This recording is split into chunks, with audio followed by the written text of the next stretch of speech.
Please help me. My wife is having a baby. I need an ambulance now. Sorry, sir. We don't have any ambulance in your area.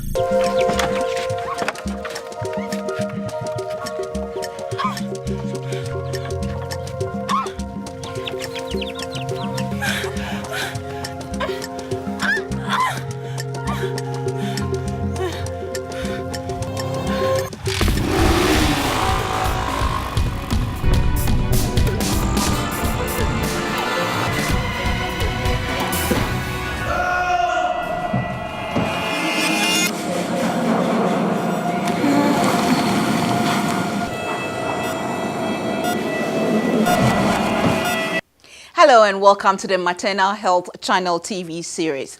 Today we are going to continue our discussion and focus on the Sharifa story. That's how I call it, the Sharifa story. Positive, negatives, and what we have to learn from it.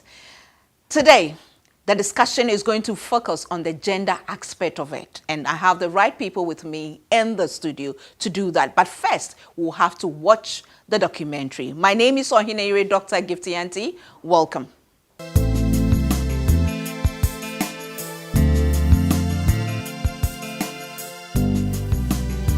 Two years ago, we visited Cape Coast in the central region of Ghana, an old and symbolic town steeped in the country's colonial history. Ghana's capital was located here until it was moved to Accra in 1877. The central region also happens to register the highest incidence of teenage pregnancies in Ghana.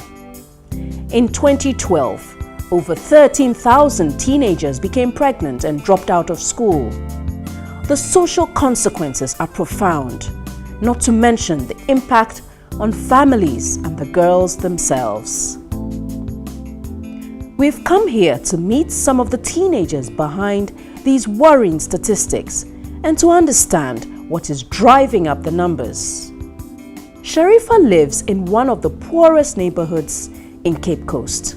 She is 16. Like most teenagers, she enjoys hanging out with her friends, but she has a secret she can no longer hide. She is 6 months pregnant and not long to go before she delivers. Time that means by no meaning the means but someone may funga me yo.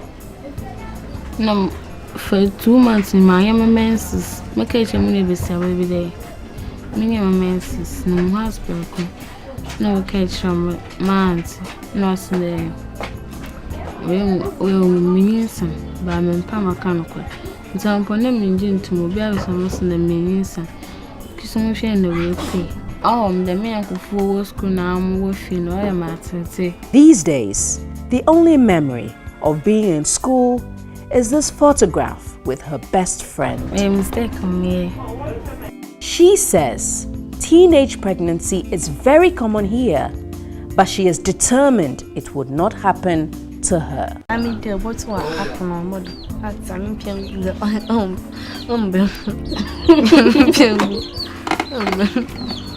because me already them all. I'm not so occasion, I'm grateful. That's why they my body and maybe son when the main son. Sooner in the young. These days, Sharifa has a lot of time on her hands. She dreams of becoming a nurse, but all plans are on hold for now. She helps her auntie sell vegetables in the local market. Sharifa lives with her stepmother, who is disappointed about the turn of events. 15 years straight in Kenya. When you say, when you say, but what day? Bushmish may Iba may the mammy one with night. Casey. Oh, yeah, no, I'm at 18. So, none of the brothers in Ibia, but see some poor one for what's 80. National win, no, half a win. But Jerry Papa, Jerry, Nancy, and no poor balma, Uzida, oh, you're fine. Occasionally, Sharifa would take the route to her school. Today, she knows it is closed, but her determination to continue her education is strong. And so she's found herself treading the familiar route absent-mindedly. On her way back, she looks sad and dejected. Mempedo beje kra nde anko school a was science nti motion ma wi wa tredo na eja e ban susu square no so akoto esu ne o tredo ko. Perhaps the most poignant moment in our story is when Sharifa met her biological mother. Her mother's disappointment was deep. I am a demo because I'm a school na I'm Kobi. Mammy and Kobi.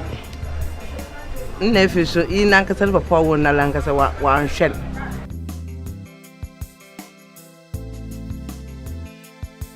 I may move one tampa, auntie. Mempeda and over what I remember Brana.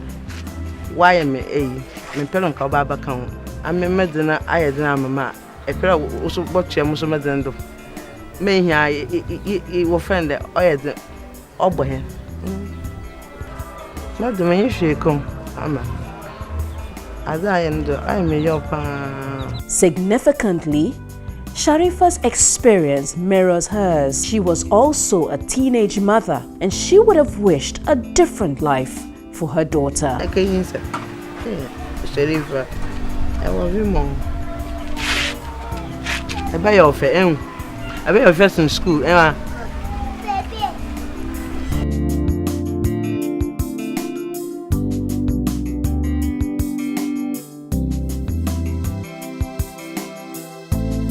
We started in the central region, and it's here that we discover how a complex range of factors and dynamics are conniving to tear families apart, deprive young girls of their youth, their education, and possibly their future.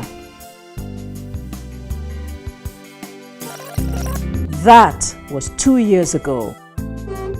Time, they say, can change things. But do we know what happened to Sharifa? Did she have her baby? Did she return to school? We returned to Cape Coast to find out. We arrived in the middle of the night and make our way to Sharifa's house. She is fast asleep on a floor mat. Beside her is Suleiman, her bouncing baby boy. Suleiman's father was not around. Sharifa has not seen him for months, and she gets little support from him.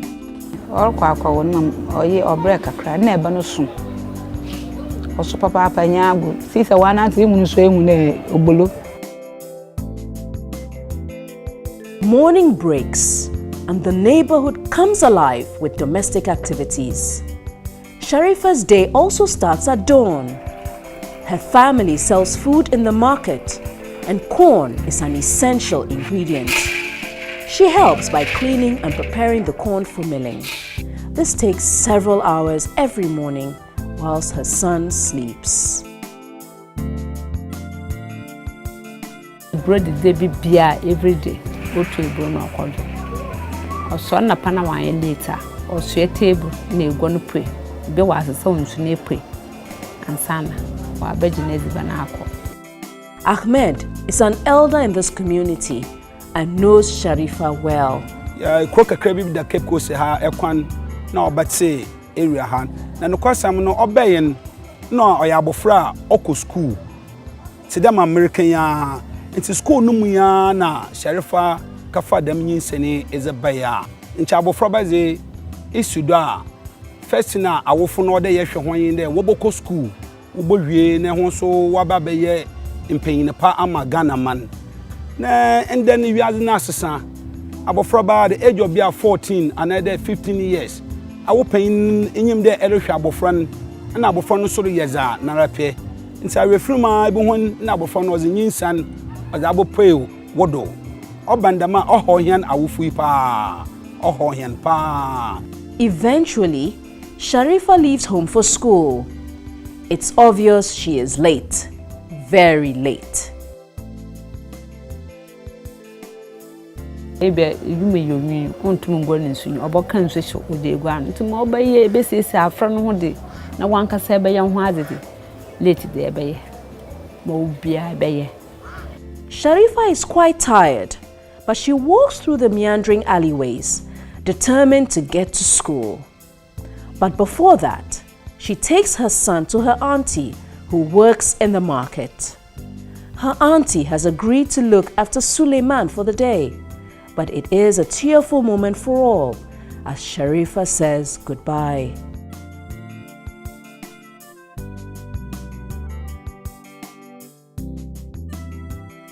Oh, menu aje do ko school.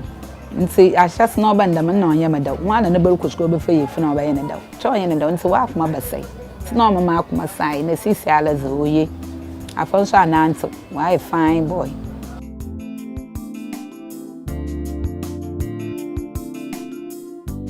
It's quite a long journey to school because Sharifa decided not to return to her old school after the delivery of her baby. School don't mo kwa my friend and mo call for friend.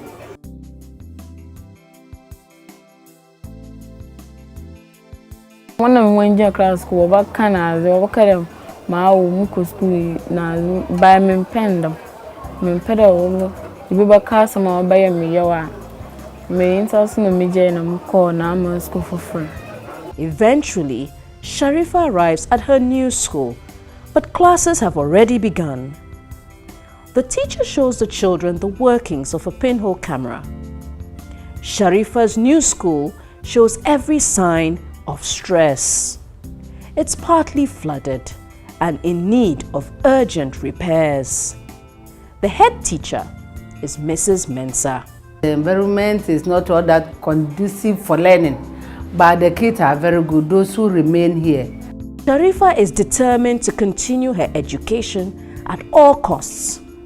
Hopefully, she will be wearing the correct school uniform next term. One of her sources of inspiration is the head teacher who has helped her cope with the difficult situation. If you become pregnant when you are in school, that doesn't mean that is the end of your education. It's the constant pep talks that keep Sharifa motivated.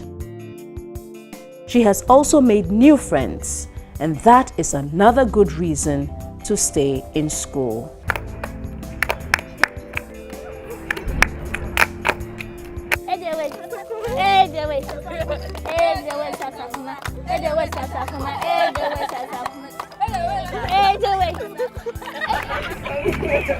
Mko menya ayankufofo wa me wono koba na azmunzi na aze nsi amenyu aje. Soon it's time to go home. None of Sharifa's new friends know she has a child. It is a teacher from Penny there, Mao. Mufumne bialem. Sayang bonus mu years kwana nkamaka. There Mao de. Back at home, Sharifa is happy to spend time with her son. When Sharifa got pregnant, her mother was terribly disappointed, as her previous visit showed. I am with them because I'm at school na I'm Kobi. Mammy Uncle B. Nephew, so in Ankasal Papa won Nalankasa one shell. This time round, she is overjoyed. I am with the papa. Sharifa, I am the one. School, what that? School, no, I am the one on your day. I am the because school, that's that I will rabbi. And so we leave Cape Coast again, this time with an inspiring and uplifting story of Sharifa beating all the odds to continue her education after giving birth. Welcome back. You're watching the Maternal Health channel. And if you just joined us midway, we just watched the story of Sharifa. And for this discussion segment, I have with me, to my left, Dr. Rose Mensah Kuting from Abantu for Development. Welcome. And to my right, I have Mrs. Joanna Ajwa Opare. She is an international consultant on gender, social protection, and peace building. Welcome. Thank you. Now, let me start with you, Dr. Rosemary Sakuti. Looking at Sharifa's story, watching and listening, what do you make of it? On a sad note, with the case of Sharifa, nobody expects a girl who is of school-going age to get pregnant and to have a child midway. But this is a story that is so common in our communities. For me, what I realize is that women's role in such a situation becomes even more prominent, because throughout the story, you can trace the important role women play, especially in times of crisis, in times when young girls get into trouble, so to speak, as in this case. And at the same time, the huge missing link when it comes to the role that the male counterpart has to play. Okay, I'll come back to you. Let me go to Mrs. Opare. What about you? The role of the male in all this is very, very important, because no girl gets pregnant alone. There is somebody who is partner to all this business. And in the whole process of supporting her through pregnancy, we see no man again. Again, we hear the mother speaking about the fact that she's a single parent, and then she brought Sharifa up without the support of the father. So it looks like it's a cycle that is beginning. Mother is single, now daughter has also delivered, and we are not seeing the father of the son. Now, still with you, I mean, listening to Sharifa's biological mother, you hear her talk about the father. She didn't go to school, her mother didn't go to school, probably her grandmother didn't go to school, and then Sharifa is in school but gets pregnant. The cycle goes on, but I'm happy that Sharifa is strong. She has decided to go on despite what has happened to her. So even after delivery, she decides, I'm going back to school, I want to be a nurse. How do we change the stereotyping to make people understand that teenage pregnancy takes a boy and a girl? Yes, I think that's a very important question you have posed. And if you look at what happened to Sharifa, you can see that the policy makes it possible for the girl to go to school. But there is no sense of what happens to the boy, and that is a problem. And in terms of the survivor of Sharifa herself and her ability to go to school, you can see that there is no policy element with that. It is just the family support that comes in. The interesting aspect of it is that this girl is even afraid to let her new schoolmate know that she has a child. She was got pregnant, she had a child. All because of stigma, because of name calling. And that could inhibit her desire to continue to go to school. All this while, I am sure the boy would have been in school. And even if they know, they will, as they say, give him funds. Oh yes, definitely. I mean, that is the gendered nature of our society. And I think this is a worldwide phenomenon that we need to constantly work against. And for me, though we did not see the boy, we didn't see Sharifa's father, this is a very powerful tool for us to use to educate girls, because they get to understand the implications of getting pregnant and having, you know, a child when you are not ready. Yeah, there's a lot of learning to do there. And I also believe that there's a lot to take from there when it comes to implementation of some of the policies and laws we have in place. We sometimes have nicely written policies and documents and so on, but it is what to put in there when it comes to implementation, looking at all the stakeholders that should come on board. One, from the girl's side; two, from the community; from the parents, all those who are involved, the teachers at school. To what extent are we teaching that? Yes, there is family life education, there is moral studies and so on. How are we handling them? Who are those doing them? Are the issues of stigma spoken about? Listening to the story of her biological mother, Poverty is endemic in where she's coming from. Stepmother's environment also depicts that of poverty. Sharifa is still in that environment of poverty and is left to take care of her child, her son, with the father of the son absent. Yes, I think that what we realize from the communities where Sharifa has grown is the poverty you are talking about and lack of basic amenities, lack of water. Sharifa has to wake up in the morning and go for water.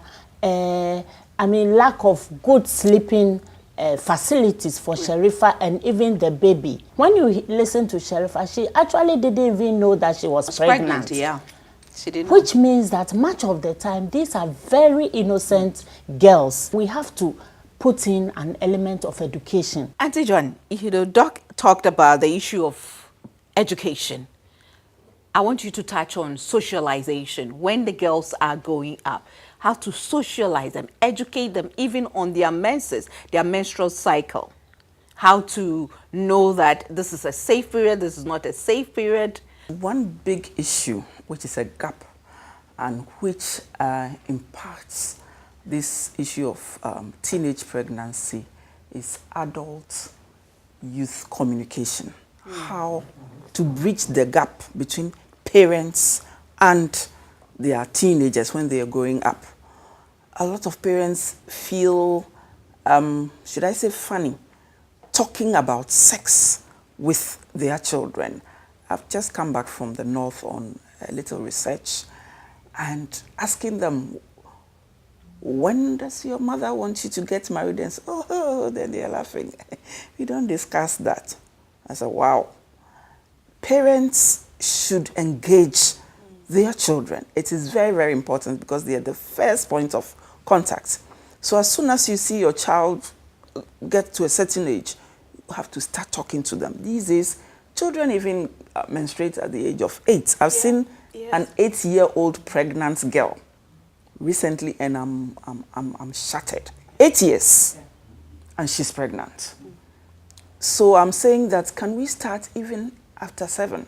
Find a way of educating your girl child especially, and then the boy child as well, about all these issues, how the change in their physiology means this and that, so that they are becoming aware. The other thing is the social media and the role they have to play. What are they watching? And definitely, as for government and so on, our schools, how are they teaching the young ones about this? Because our children spend a lot of time in school.